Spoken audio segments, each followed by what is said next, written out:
안녕하세요. 김성길 목사와 함께하는 GTS 말씀 묵상 시간입니다.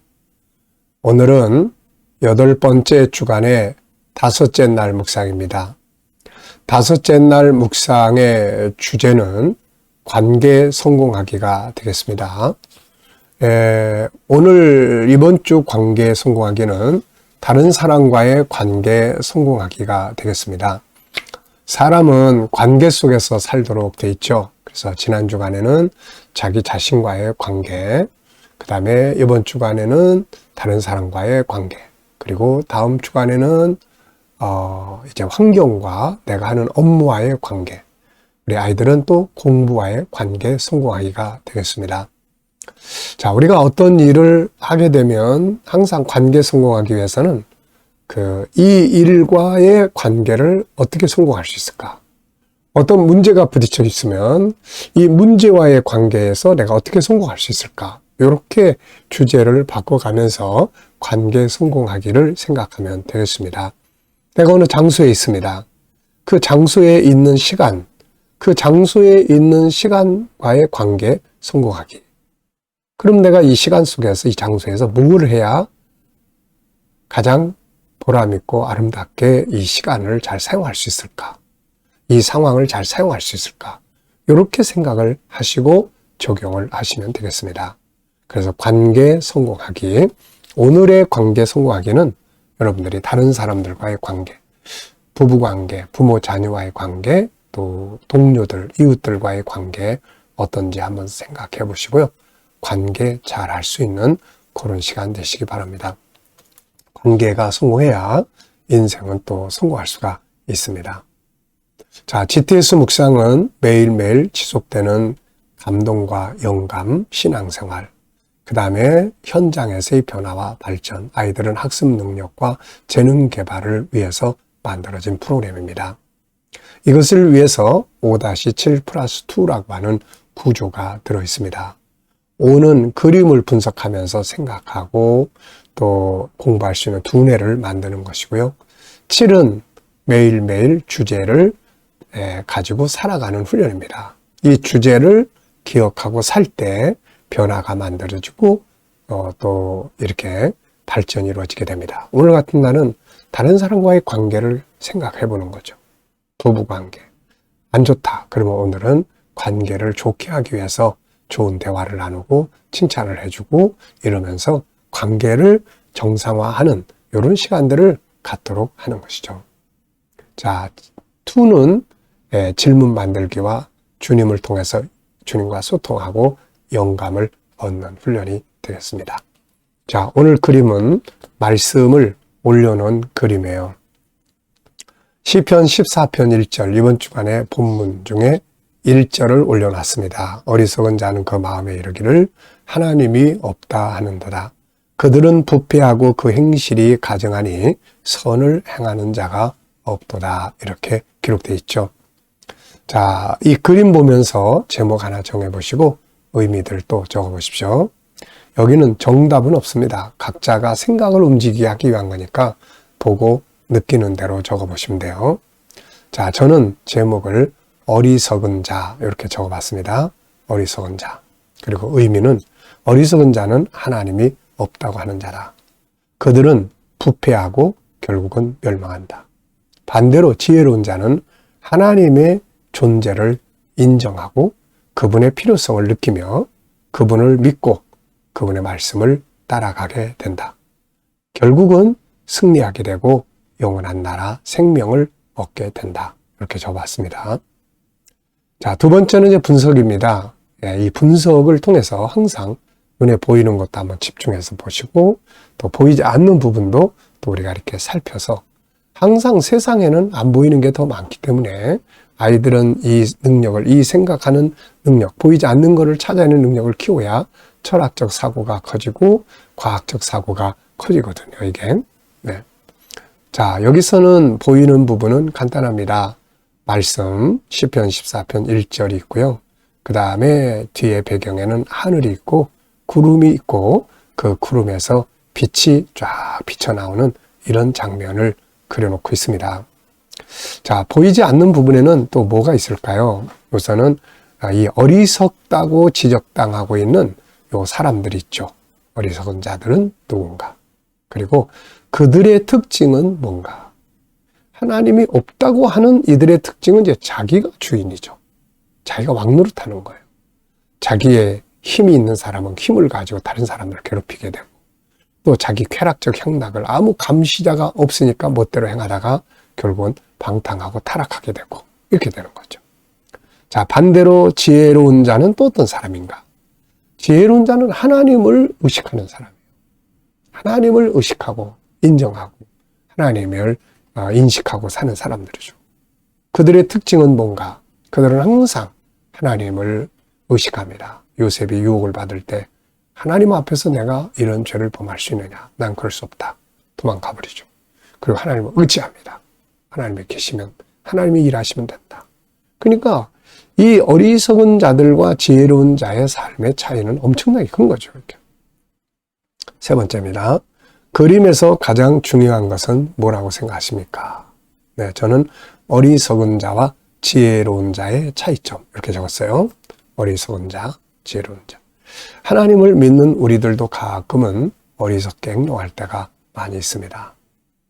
하나님의 말씀을 생각하고 그 말씀대로 행동해야 되는데 그냥 무시해버리고 다시 안 믿는 사람처럼, 마치 하나님이 없는 어리석은 사람처럼 내 감정과 내 행동, 내 생각대로, 고정관념대로, 내 성질대로 막 행동해버리는, 이런 거는 하나님이 없는 어리석은 사람들의 행동이거든요, 이게.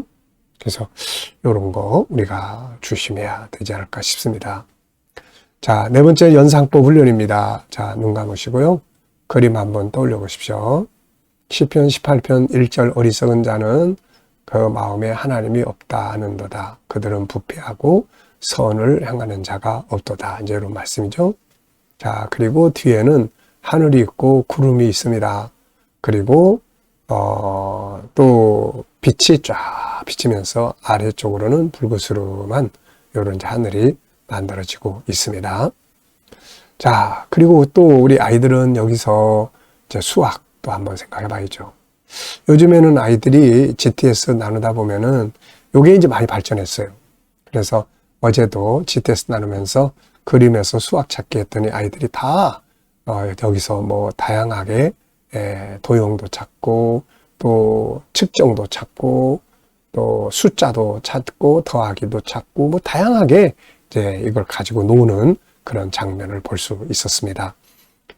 공부라는 것이 현장에서 응용된 것을 찾고 응용을 하면 재밌고, 현장이 없는 학문적 공부, 책에서만의 공부는 재미가 없고 그렇게 되죠. 자, 이 그림과 관계된 또 성경 이야기, 성경 말씀 한번 생각해 보죠. 저는 성경에서 어리석은 자와 지혜로운 자의 이 속한 자들을 한번 좀 적어봤어요. 먼저 창세기 4장 16절에 가인, 어리석은 거죠. 하나님을 떠나버렸어요. 이 길을 걸었던 사울, 처음에 하나님 앞에 겸손에 쓰임받다가 점점점 교만해져서 곁길로 가버린 사람이죠. 솔로몬, 이 사람은 지혜로운 자에도 세워야 되고 어리석은 자의 쪽에도 세워야 되는 그런 사람이에요. 처음엔 지혜로운 길로 갔다가 나중에는 어리석은 자의 길로 간 거죠. 자, 이런 자들의 이런 사상에서 나온 것들이 바로 인본주의, 그리고 공산주의, 진화론, 무신론, 이런 것들입니다, 이게. 결국은 인간들이 만들어낸 인본주의는 노아의 홍수 시판으로 한번 물시판 받았고, 다음에는 계시록 17장, 18장에서 불로 이제 심판을 받게 됩니다. 어리석은 자들은 결국 멸망하는 거죠. 지혜로운 자는 또 잠언 1장 7절에 여호와를 경외하는 것이 지식의 근본이다. 하나님을 인정하고 또 하나님을 따라가는 사람들, 뭐 다니엘 같은 사람, 아브라함, 이삭, 요셉, 뭐 야곱 같은 인물은 자기 인생의 방향을 하나님을 소유하는 것을 자기 인생의 목표로 삼고 살았던 사람이고요. 또 과부가 돼서 시어머니를 따라갔던 룻 같은 여인, 우상의 세계를 벗어버리고 하나님을 선택해서 간 사람이죠. 뭐 여리고성이 멸망할 때 기생 라합 같은 여인들, 하나님을 선택하는, 이게 지혜로운 거예요. 네. 자, 결국 이런 자들은 계시록 21장, 22장 새하늘과 새 땅을 기업으로 얻게 되는 거죠. 상상력 키우겠습니다. 상상력 키우기 해보죠. 이 그림 가운데 두고요. 자, 앞에는 저는 이 그림을 두 종류로 이렇게 그려볼 것 같아요. 하나는 어리석은 자, 현재. 앞에는 창세기 4장 16절 하나님을 떠나는 가인. 뒤에는 계시록 17장 18장의 심판. 그리고 또 한 축의 그림은 지혜로운 자의 그림이에요. 창세기 4장 가인은 하나님을 떠났지만 셋의 후손 에노스, 이 사람들은 하나님을 중심으로 사는 인생을 갖게 되죠. 이들은 계시록 21장, 22장에 새하늘과 새 땅, 하나님의 나라를 기업으로 얻게 됩니다. 자, 여러분, 미래를 어떻게 살고 싶은가요? 그렇다면 지금 무엇을 해야 할까요? 오늘도 여러분의 미래 비전 한번 쭉 적어보시고요. 그걸 위해서도 한번 기도하고 지나가시기 바랍니다. 그냥 막 가는 것보다는 뭔가 미래를 하나님 앞에 그려놓고 기도하면서 그 길로 준비하며 사는 것이 참 중요하죠. 왜냐하면은 미래는 금방 오늘이 돼버립니다. 네. 자, 어리석은 자는 그의 마음에 이르기를 하나님이 없다 하는도다. 그들은 부패하고 그 행실이 가증하니 선을 행하는 자가 없도다. 여호와께서 하늘에서 인생을 굽어 살피사 지각이 있어 하나님을 찾는 자가 있는가 보려 하신즉 다 치우쳐 함께 더러운 자가 되고 선을 행하는 자가 없으니 하나도 없도다. 죄악을 행하는 자는 다 무지하냐. 그들이 떡 먹듯이 내 백성을 먹으면서 여호와를 부르지 아니하는도다. 그러나 거기서 그들은 두려워하고 두려워하였으니 하나님이 의인의 세대에 계심이로다. 너희가 가난한 자의 계획을 부끄럽게 하나 오직 여호와는 그의 피난처가 되시도다. 이스라엘의 구원이 시온에서 나오기를 원하도다. 여호와께서 그의 백성을 포로된 곳에서 돌이키실 때에 야곱이 즐거워하고 이스라엘이 기뻐하리로다. 아멘. 자, 감사한 거 적어보겠습니다. 어제 하루 어떻게 지내셨나요? 자, 어제 하루 일과 한번 쭉 생각해 보시면서 감사한 거 적어보시고요. 오늘 또 하루를 시작하면서 감사한 거 쭉 적어보십시오. 그리고 미래를 생각하시면서 감사하고 싶은 일들을 쭉 적어보시기 바랍니다. 자, 질문 정리해 보겠습니다. 오늘의 주제는 다른 사람과의 관계 성공하기예요. 그래서 다른 사람들의 자존심, 자존감 높여주기, 인정해주기, 공감하고 지지하고 장점 찾아서 칭찬해주기. 오늘은 지적하고 이런 것보다 좋은 점 찾아서 칭찬해주는 그런 시간들 한번 꼭 가져보시기 바랍니다. 자, 1번입니다. 본문에서 다른 사람과의 관계 성공을 위해 적용할 수 있는 내용이 있다면 무엇인가요? 자, 오늘 본문을 읽어보면서 요렇게 관계를 가지면 좋겠다 하는 내용이 있으면 적어보시면 됩니다. 저는 네 가지를 적어봤습니다. 우선 여기 보면은 선한 자가 없다 이런 말씀이 나와요. 선을 행하는 자가 없다. 그래서 인간 관계를 가질 때 그 사람에게 선하게 행동을 하는 게 참 중요하다.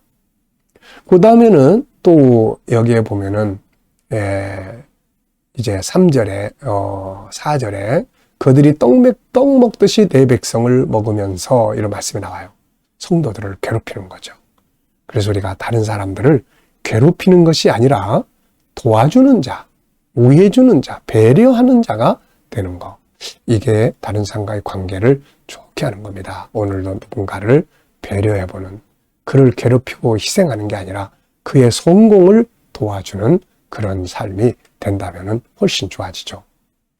자, 6절에도 비슷합니다. 가난한 자의 계획을 부끄럽게. 그들은 약한 자들을 괴롭히고 단점이 있는 자들을 고통스럽게 하고 괴롭게 합니다. 이게 어리석은 거거든요. 오히려 우리는 약한 자를 도와주고 로마서 15장 1절 그들의 성공을 도와주는 거. 참 이 본문에서도 이렇게 이웃들과의 관계를 잘 할 수 있는 방법들이 이 안에 이렇게 많이 들어있습니다. 이거. 그러니까 본문만 읽고 그냥 지나가 버리지 말고 이 속에서 지혜를 얻는 게 중요하죠. 자, 그 다음에 이제 네 번째는 기쁘게 사는 겁니다. 기쁨. 자, 마지막 절에 보면은 하나님께서 포로된 곳에서 돌이키실 때 야곱이 즐거워하고 이스라엘이 기뻐했다. 이 기쁨. 네. 이 기쁨으로 대할 때 사람은 누구나 다 좋아합니다. 다른 사람과의 관계를 성공하기 위해서 필요한 것들은 뭔가요? 이거는 이제 본문과 또 다른 차원에서 우리가 다른 사람과의 관계를 성공하려면 뭐가 필요한지 적어보시면 되는데, 저는 항상 여기선 3가지를 적습니다. 첫째는 상대방을 구원하겠다는 목표를 가지면 관계를 잘 할 수 있어요. 두 번째는 대화법을 꼭 공부를 해야 합니다. 대화는 5가지로 이루어지는데, 경청, 그 다음에 공감, 그 다음에 따뜻한 말, 매너 있는 말, 존귀한 말 하는 거, 그 다음에는 또 이제 조화 이룰 줄 아는 것, 피드백 받는 것, 이런 거거든요. 자, 이 대화법만 좀 잘 공부를 하고 익혀도 좋은 관계가 하는데 큰 도움이 돼요. 그 다음에는 내가 조금 손해보기. 내가 조금 손해보면 좋은 관계 갖게 됩니다. 자, 우리 이 G7 과정에서 인간관계 잘하기가 1조. 여기에 앞글자만 따면 인속윈신 성답이단 이칭책업. 그래서 이걸 자세하게 설명을 해놓은 책이 또 있습니다. 존귀함의 2번째 영역에서 이걸 다루고 있습니다. 자, 그 다음에 2번째는 이제 업무에 공부하고 업무에 이걸 적용해 볼 수 있는 말씀 또 찾아보는 거예요. 자, 찾아보면요. 우선 지혜로운 자가 지혜롭게 업무를 처리하는 게 중요한데, 하나님이 함께 하신다는 거. 하나님의 지혜를 가지고 이 일을 할 수 있도록 영감을 얻는, 그게 아주 중요하고요. 2번째는 다른 사람에게 유익을 주는 일을 해야 된다. 내가 하는 일이 누군가에게 도움이 될 수 있도록 해야 된다는 거죠. 자, 3번째는 아주 기쁘고 즐겁게 하는 겁니다. 이것도 역시 우리가 G7에서 업무를 존중하고 업무를 재밌게 하기 위해서 또 13가지의 내용이 있죠. 억감, 이친, 의변, 축비, 주열, 스공창. 요 13가지입니다. 그래서 요 방법들을 가지면은 이 일이 재밌어요. 그리고 발전할 수 있습니다. 네.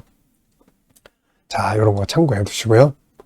질문 만들기입니다. 질문이 없으면 변화도 없고 발전도 없고 답도 찾을 수가 없어요. 그래서 항상 좋은 질문 많이 할 수 있어야 됩니다. 그래서 질문 훈련하는 거예요.